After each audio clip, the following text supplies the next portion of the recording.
Pantalove is in the air! Naghatid ng ngiti at saya sa mga biyahero ang mga PPA Port Management Office sa bansa nitong nakaraang araw ng mga puso. Namahagi ng mga tsokolate para sa mga babaeng biyahero at empleyado ang PMO Negros Occidental Bacolod Banago Breadco. Namigay din ng mga bulaklak at tsokolate sa mga babaeng kawani ng PPA at mga biyahero ang PMO Masbate. At meron pang photo wall sa kanilang Port Operation Building.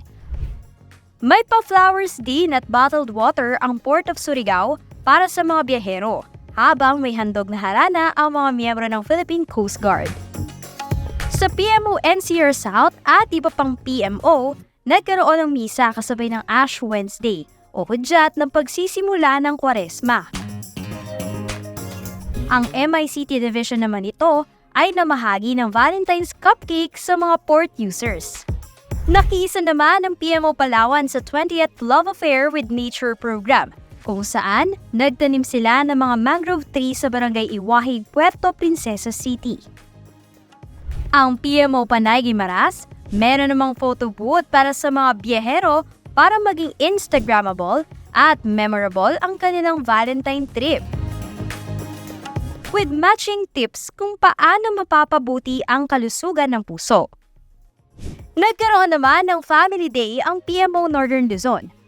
Bukod dyan, inilunsad din nila ang Mr. and Miss Valentine 2024. Masaya ring ipinagdiwang ang Valentine's Day sa PMO Mindoro sa pamamagitan ng photo booth at acoustic band mula sa PPA employees.